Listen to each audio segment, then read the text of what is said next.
ternyata Kiai Haji Abdullah Tufail Saputro memiliki pengalaman yang demikian banyak dan demikian luas. Masa kecil beliau ketika sekolah, beliau ini disekolahkan di Sekolah Dasar Muhammadiyah.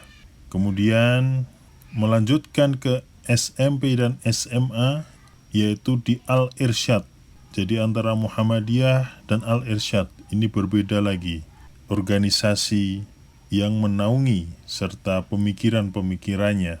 Selepas SMA, kemudian Kiai Haji Abdullah Tufail ini sempat juga kuliah di Universitas Cokro Aminoto Surakarta. Dalam sejarahnya, karena beberapa fakultas dari Universitas Cokro Aminoto Surakarta diminta oleh Universitas 11 Maret Surakarta, maka para pengurusnya memindahkan universitas ini ke kota Yogyakarta, sehingga sampai saat ini universitas tersebut masih ada di kota Yogyakarta. Didikan di rumah, ayah dari Kiai Haji Abdullah Tufail yaitu seorang ahlu sunnah wal jamaah, pengikut tarekat Naksabandiyah, maka bisa dipastikan sebagaimana mayoritas dari orang-orang Nahdlatul Ulama pengikut tarekat tertentu, maka orang tua Kiai Haji Abdullah Tufail Saputro ini pun mendidik anaknya sesuai dengan kefahamannya, ajaran-ajaran yang sesuai dengan tarekat Naksabandiyah. Kemudian beliau sempat juga belajar di beberapa pondok pesantren, antara lain di Tremas, Pacitan, dan berguru langsung kepada Kiai Dimyati, Kiai Abdul Rozak, Kiai Hamid, Kiai Habib, dan Kiai Haris. Kemudian bersama ayahanda beliau sempat juga belajar di Pondok Popongan di Delanggu, Klaten, berguru kepada Kiai Mansur, di mana saat ini berdiri Pondok Al-Mansur di Popongan dengan tarekatnya Naksabandiyah Qadiriyah. Sekitar tahun 70,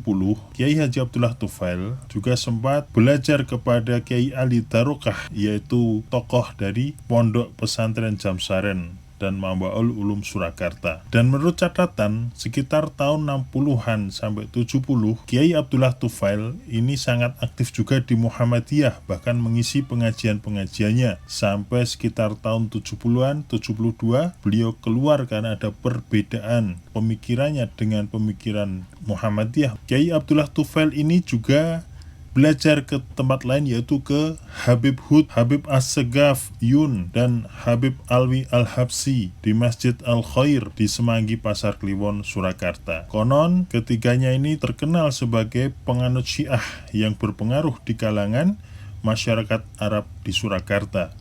Habib Alwi bin Ali Al-Habsi ini merupakan putra dari penulis kitab Sintut Duror yang sampai saat ini sering dibacakan di kalangan Nahdiyin.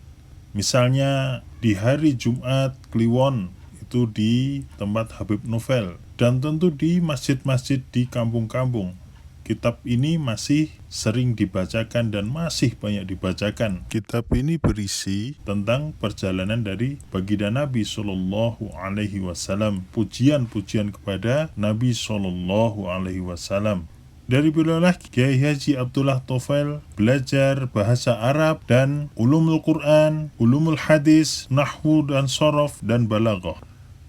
Dari ketiga tokoh ini, konon Kiai Haji Abdullah Tufail terpengaruh faham imamah sebagaimana faham keimaman di Syiah. Kemudian ketika beliau hijrah ke Pulau Bali dan telah berkeluarga di sana, beliau juga sempat 2 tahun memimpin Dewan Dakwah Islamiyah Indonesia di Bali. Sebagaimana kita ketahui, Dewan Dakwah Islamiyah Indonesia ini didirikan oleh para pendiri dari Partai Masyumi seperti Muhammad Nasir, Syafruddin Prawira Negara, Muhammad Rum, dan Prawoto Mangku Sasmito. Kemudian dia kembali ke Surakarta sebagaimana perintah orang tuanya melanjutkan perjuangan yang sempat dia tinggal. Lalu beliau kembali merintis pengajian di sejumlah tempat, antara lain di Nahdlatul Muslimat Kauman, dan merintis pengajian Tauhid setiap Ahad pagi di Serengan,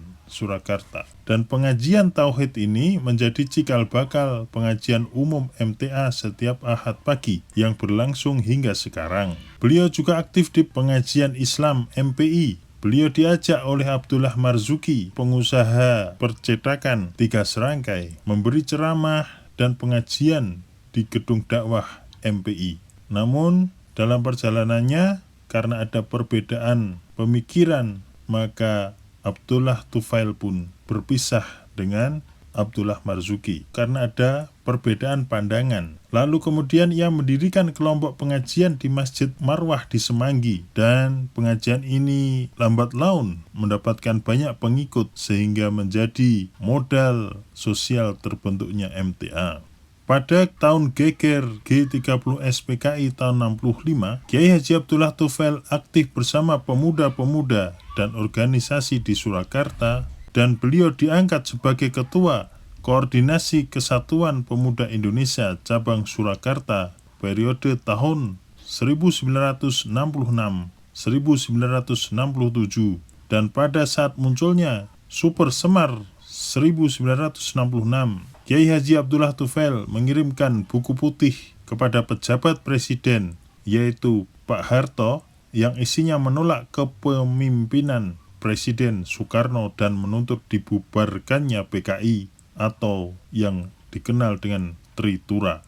Kemudian beliau juga aktif di dalam politik praktis di bawah naungan Sekber Golkar atau lebih dikenal kemudian hari sebagai Partai Golongan Karya. Hingga Kiai Haji Abdullah Tufail sempat menjadi anggota Dewan Penasehat di DPD Golkar Surakarta, dan beliau meyakinkan rekan-rekannya bahwa meskipun dia berada di lingkungan pemerintahan atau partai pemerintah yaitu Golkar, dia masih tetap bisa berdakwah. Demikian akhirnya MTA semakin maju dan pesat, dan kita tidak lupa bahwa perjalanan dalam pendirian Majelis Tafsir Al-Quran sangat dipengaruhi oleh berbagai macam pemikiran, berbagai macam faham, berbagai macam tarekat-tarekat yang bersinggungan dengan beliau Kiai Haji Abdullah Tufail. Maka inilah yang menjadikan walaupun ada perbedaan pendapat, perbedaan pandangan antara Majelis Tafsir Al-Quran dengan beberapa organisasi di Indonesia, tetapi para pemimpin pembina dari Majelis Tafsir Al-Quran tidak pernah mengajarkan untuk membenci ke organisasi lainnya, karena hal ini tentu saja akan menyakiti hati dari pendirinya Kiai Haji Abdullah Tufail Saputro yang hidupnya diwarnai dan terwarnai oleh berbagai macam pemikiran yang akhirnya menjadikan embrio MTA ini, dan pada akhirnya saat ini MTA telah dan menjadi besar. Demikian pula MTA, bagaimana warganya jangan sampai melupakan sejarah ini, sehingga jangan merasa sebagai orang yang paling benar sendiri dan tetap menganggap orang di luar MTA sebagai saudaranya satu agama yang patut didoakan dan patut dimuliakan.